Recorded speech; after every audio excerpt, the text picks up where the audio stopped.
Hello, কি হলো? কিছু বলছো না যে? কিছু না। আসলে ৫ বছর পরে এই নাম্বার থেকে ফোন আশা করিনি, তাই বুঝতে পারছি না যে কি বলবো। কয়েকদিন থেকেই তোমার কথা খুব মনে পড়ছিল, কিন্তু ফোন করার ঠিক সাহস পাচ্ছিলাম না। কাল থেকে তোমার কণ্ঠটা শোনার খুব ইচ্ছে করছিল, তাই আজ সাহস করে ফোনটা করলাম। কেমন আছো তুমি? কণ্ঠ শোনার কি আছে? জানোই তো, মানুষ বদলে যায়, কিন্তু তাদের কণ্ঠ কখনো বদলায় না। আর কি, কেমন আছি? হুম, ভালো আছি। নিজেকে নিজের মতো করে নিয়ে ব্যস্ত আছি।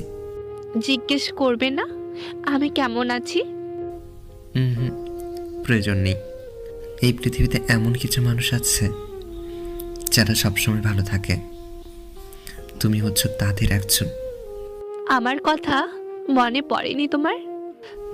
হ্যাঁ, পড়েছে, অনেক মনে পড়েছে। যখন দিনের পর দিন না খেয়ে থাকতাম তখন মনে পড়তো তুমি ঠিকমতো খাচ্ছ তো। যখন রাতের পর রাত না ঘুমিয়ে কেঁদে কেঁদে অসুস্থ হয়ে পড়তাম তখন মনে পড়তো তুমি সুস্থ আছো তো। যখন কোনো আনন্দ উৎসবে সবাই হইচই আর আনন্দে মেতে উঠত, আর আমি ঘরের দরজা বন্ধ করে একা অন্ধকার ঘরে বসে থাকতাম, তখন মনে পড়তো তুমি সবার সাথে খুশি আর আনন্দে মেতে উঠেছো তো। যখন আয়নায় নিজের অযত্ন অবহেলায় শুকিয়ে যাওয়া চেহারাটার দিকে তাকাতাম, তখনও মনে পড়তো তুমি নিশ্চয়ই আরো সুন্দর হয়ে গেছো। জানো, একসময় তোমাকে অনেক মনে পড়েছে, কিন্তু এখন আর পড়ে না। এখনও তো সময় কই এগুলো মনে পড়ার।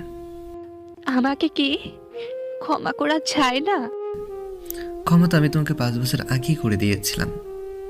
তোমায় ক্ষমা না করলে আমার মনে তোমার দেওয়া কষ্টগুলোর কথা কিভাবে শুকাতো বলো? আচ্ছা, এখন তাহলে রাখি।